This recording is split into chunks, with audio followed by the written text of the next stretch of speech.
Hey, good morning. Chuck here at Apple Drains. Today we're down here in Lake Mary, Florida, suburb of Orlando, just outside of Daytona Beach actually. But what we're doing is we're installing downspout drains with catch basins, hooking up the downspouts back in the back where Dan's digging, and a few catch basins along here, mostly because this home has no gutter system. So all that water drops in here between the 2 yards. It also comes off of the golf course behind the houses and runs down this direction. And you can see, very difficult for them to grow grass back here or anything because it's so wet, so flooded. So basically we're going to put in a 4-inch drain, several catch basins, hook up the downspouts, send it out here to the street with a pop-up emitter. And unfortunately in this neighborhood they won't let you cut the sidewalk, HOA, so we're going to have to tunnel this.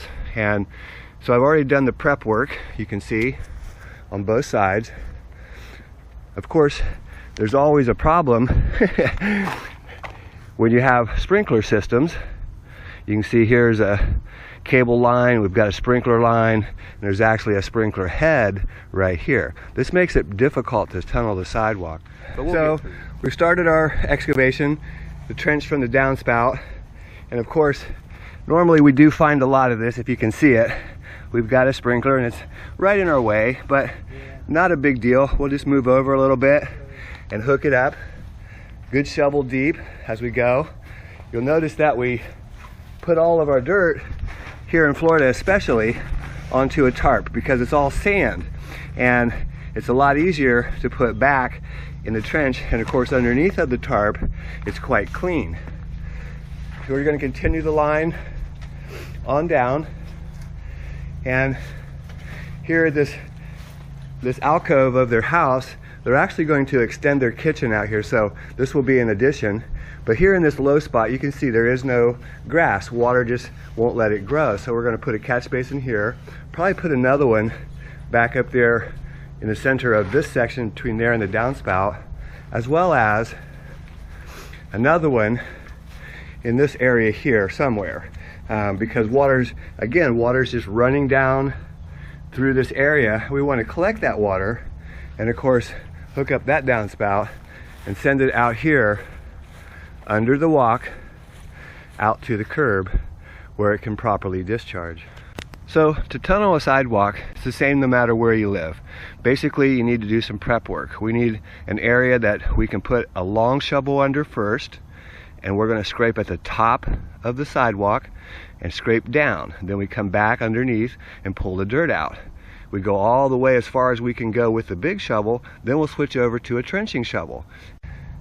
So we started our excavation, the trench from the downspout, and of course normally we do find a lot of this. If you can see it, we've got a sprinkler and it's right in our way, but not a big deal. We'll just move over a little bit and hook it up.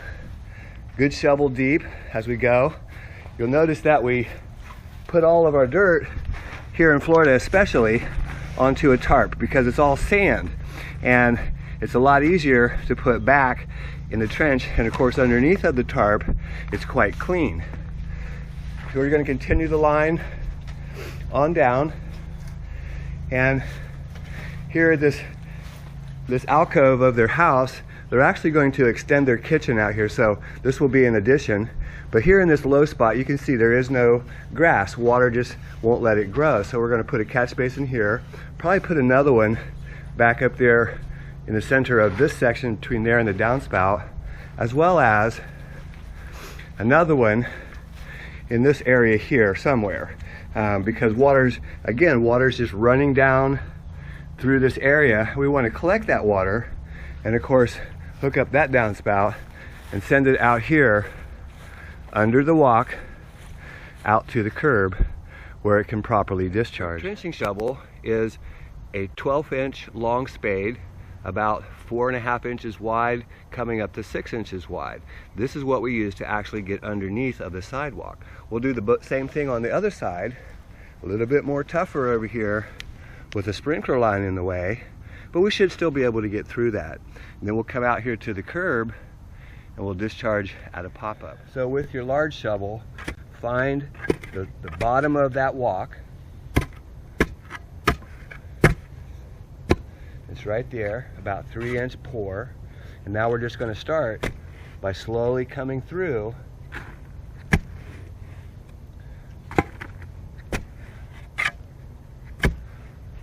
We want to get it off of the top of that walk.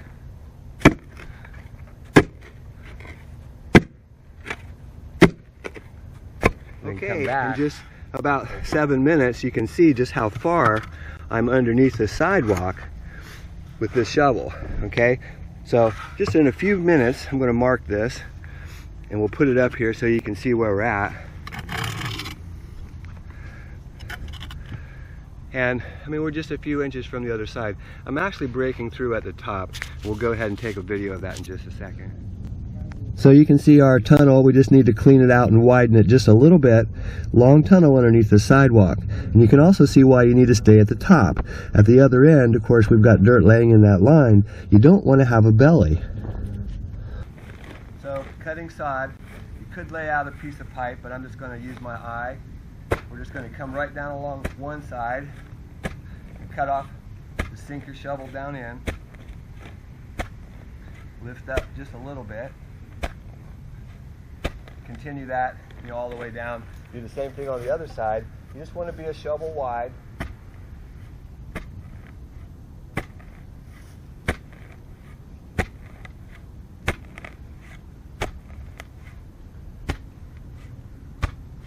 Then you want to cut off maybe a 1-foot section, sink it under, use your body weight, push it underneath so that you just take off the top bit of soil and sod. And then you just flip it over. Let it sit right beside your trench.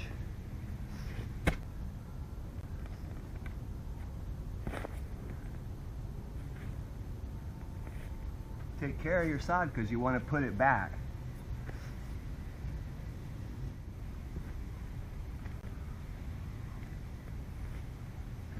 Then you'll come back and take your dirt out and set it on top of your tarp. Try to keep it as close as possible because you're going to put it back in.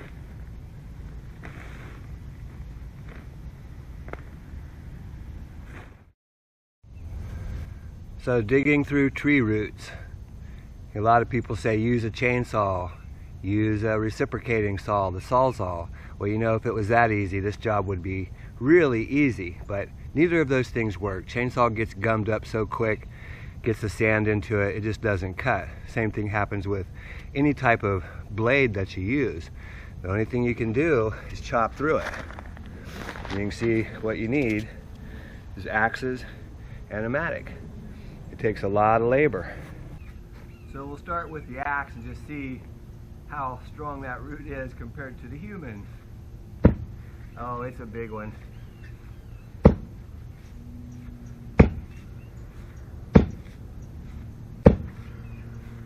Removal of tree roots, I believe, is the hardest thing that you will ever do when you install a drain tile. This takes so much effort and it will wear you out. This is pure upper body strength and movement, and just to do 10 feet you will be pretty tired and or you will be very sore the next day. Take your time. This is very strenuous exercise. Again, you can definitely do this if you have the right tools and you know how to cut the roots properly.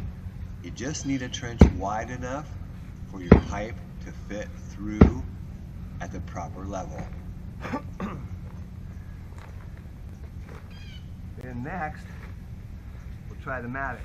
See if we can't crack it. So that's underneath of it.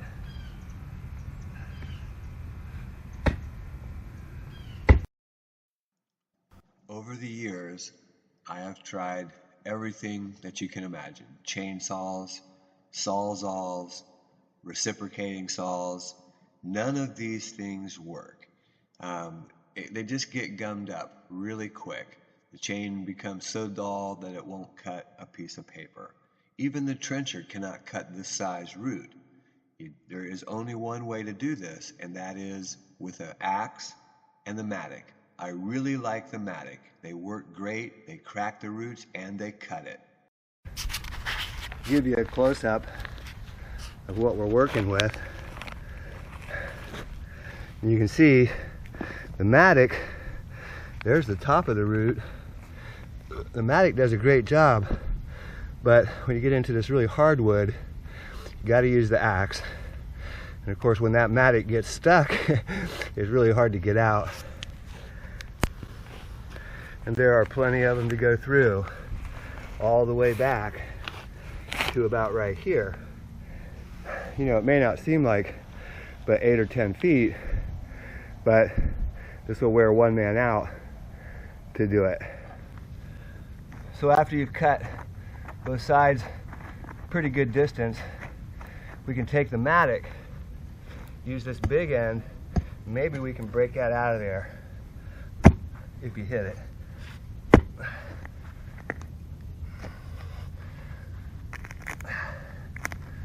Yep, it's breaking.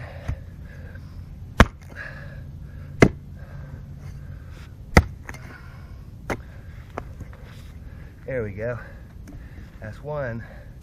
Let's see. Looking good. And we have another one right there.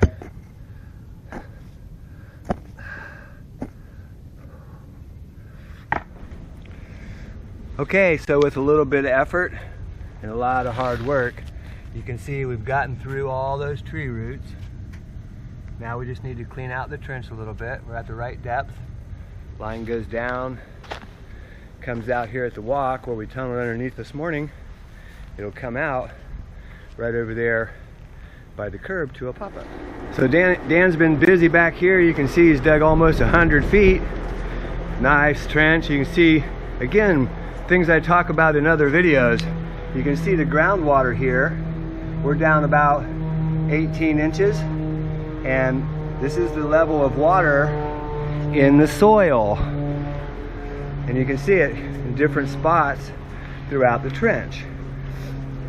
This is one of the reasons that water doesn't drain well, you know, in subdivisions, especially when you can see, you know, they're on a golf course, and even though it's lower down there, it's much higher up here.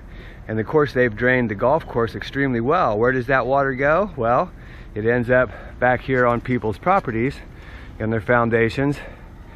So putting in a downspout drain, yard drain with catch basins, sometimes with gravel, works really good. You've seen me do this in several other videos.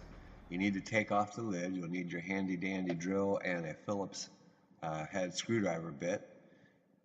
The adapters, there's two of them. One of them has a solids piece that you pop off because we're using a double inlet. You know, one comes in, one comes out. These actually just snap in place, and then you twist them hard to hold them tight. Same thing on the second catch basin. Remove the screws that hold the lid. You can put the screws back if you want, but they're really not necessary. That lid will not move.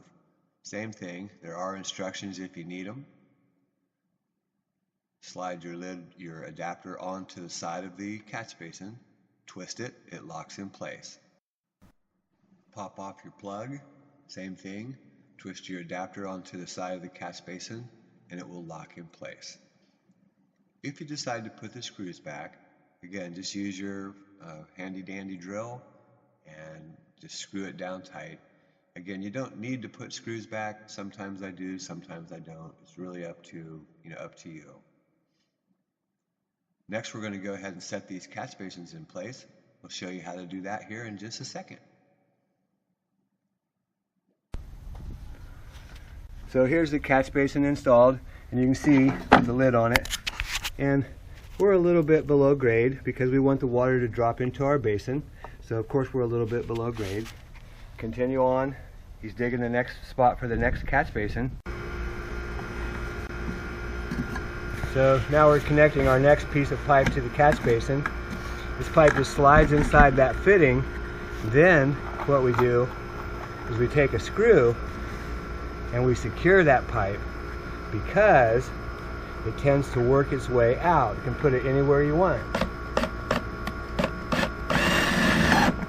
That just helps hold that pipe in place. Push it down to the proper grade, and you're all set. Okay, so we pulled our pipe underneath the walk. Had to go underneath of the cable and underneath of the sprinkler line as well. Those things make it difficult to tunnel when they're in your way, especially when they're at the same depth you want to be. We're discharging out here at a pop-up drain. If you remember what a pop-up is, a pop-up emitter. Water comes down the line and then it lifts up this little lid and disperses across the area. Pop-ups work okay, not too well in a level yard. It would have been nicer if we could have went and cored through this curb right here, because then we'd have 4 more inches of fall to help that water escape. Remember, this yard is fairly flat, and we're starting about 130, 140 feet back in the back there. So we want that water to be able to run downhill. Gravity, water runs downhill. We've added catch basins in low spots so that as surface water floods across, it'll drop into the basin and be carried away. Tried to put them in the low spots of the yard. Of course, they're going to need to do some regrading, to get things exactly right. But for the most part, I believe that we're going to catch the bulk of this water without any worries. We've hooked up to the downspout drain here. This is where the line begins. Now, all we need to do is cover, straighten up the soil and sod. So we're cleaning up. Dan's doing a great job moving all that soil all by himself. It's pretty hard to do. Remember, sand is actually way heavier than clay because it holds so much water. Weighs about twice as much. But basically we'll just finish raking this back up on the trench and it'll all settle and we'll be all done here. Cleanup of your job is always the hardest part, mostly because you're so tired.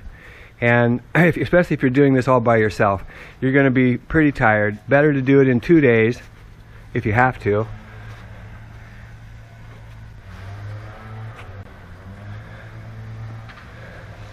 As with most jobs that we do here in the Orlando area, we have to take our soil away because there's really no place for it in these yards. You can see they're so well manicured all around and have lawn service. You can see the lawn service truck over here. Everybody's got a lawn service, so there's really no place to put excess soil, so you do have to haul it, unless you've got a mound that you want to build or something like that.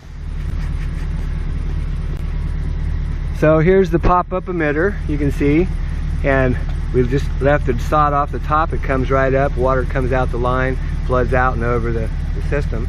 Installed under the sidewalk, sod set back, that will all settle. Do not remove your excess soil. Hey, this is Chuck with Apple Drains, reminding you that if you believe you can do something, I guarantee you can do it. Have a great day.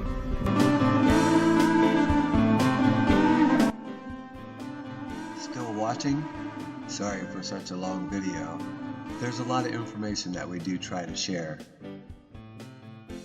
And of course, if you're still watching, here comes our advertisements. Our Florida office does much more than just drainage. We have a complete landscape department. Not only do we build decks and patios, we actually have a great weed control maintenance. We do home repair, and if you've got an old RV sitting out on the property that you need removed, please give us a call. We'll probably haul it for free.